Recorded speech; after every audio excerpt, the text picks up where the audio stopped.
बिस्मिल्लाहिर्रहमानिर्रहीम। अस्सलामु अलैकुम।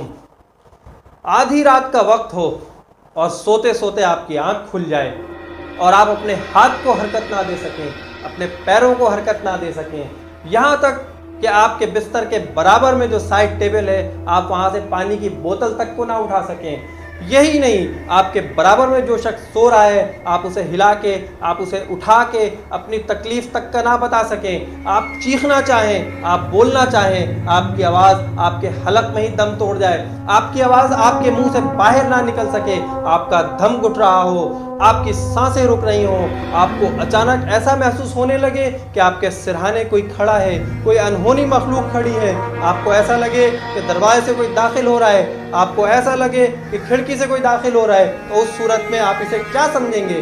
क्या आप ये समझेंगे कि आपके साथ कोई अनहोनी चीज़ हो रही है, आपको दिल का दौरा पड़ रहा है या आपको फालिज का अटैक हो गया है? इसी सिलसिले में हम तफसील से बात करते हैं कि इसके बारे में साइंस क्या कहता है, इस्लाम क्या कहता है, दीगर मज़ाहिब के इसके बारे में क्या अकायद हैं, तो इस बारे में हम मज़ीद डिटेल में बात करते हैं। आइए वीडियो की तरफ चलते हैं। तो नाजरीन, सदियों पहले इस किस्म की कैफियत को गैर मरई क़ुव्वत से मंसूब कर दिया जाता था।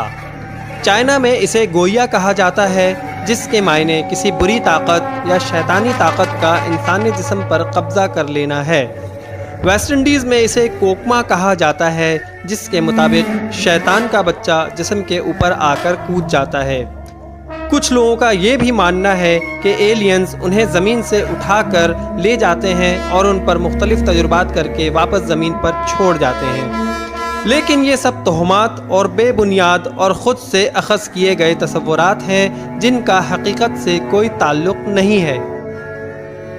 दीन इस्लाम के मुताबिक ऐसा उस वक्त होता है जब हम मुकम्मल उल्टे या मुकम्मल तौर पर सीधे सो रहे होते हैं।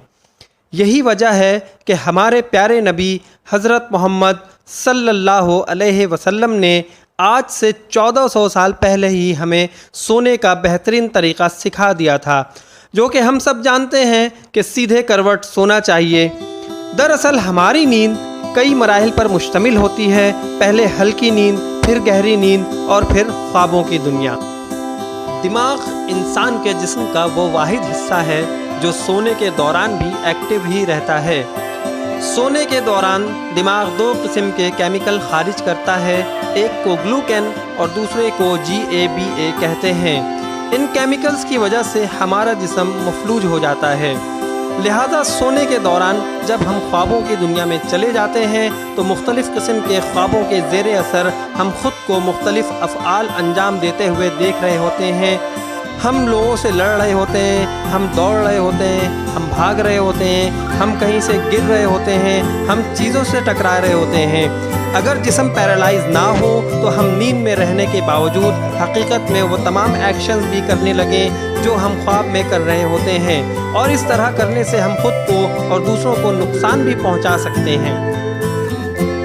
जदीद साइंसी तहकीक के मुताबिक इंसान जब नींद के मुख्तलिफ स्टेजेस से गुजरता है तो उनमें REM यानी कि रैपिड आई मूवमेंट और NREM non rapid eye movement. अगर मैं आसान ज़ुबान में आपको समझाना चाहूँ तो REM रैपिड आई मूवमेंट गहरी नींद और NREM यानी कि नॉन रैपिड आई मूवमेंट आर्जी नींद कह सकते हैं। दरअसल इंसानी नींद का 75% हिस्सा गहरी नींद के ज़ेरे असर होता है। स्लीप पैरालिसिस का असर ठीक गहरी नींद में दाखिल होते हुए या उससे निकलते हुए होता है। इस दौरान जिस्म का ताल्लुक दिमाग से मुनक़ता हो जाता है, जिसके नतीजे में जिस्म मफलूज होकर रह जाता है, और इस मुनक़ता होने की सूरत में दिमाग आपको ख्वाब दिखा रहा होता है, जबकि आप अपने जिस्म को हरकत देने से मुकम्मल तौर पर कासिर होते हैं। मैं उम्मीद करता हूँ कि ये वीडियो भी आपको बहुत पसंद आई होगी और आपकी मालूमात में इजाफे का सबब बनेगी। तो जिन लोगों ने अभी तक मेरे चैनल को सब्सक्राइब नहीं किया, प्लीज़ सब्सक्राइब करें, इस वीडियो को लाइक करें, इस वीडियो को शेयर करें ताकि मालूमात दूसरों तक पहुँच सके। अपना बहुत ख्याल रखिएगा। अल्लाह हाफ़िज़। पाकिस्तान जिंदाबाद।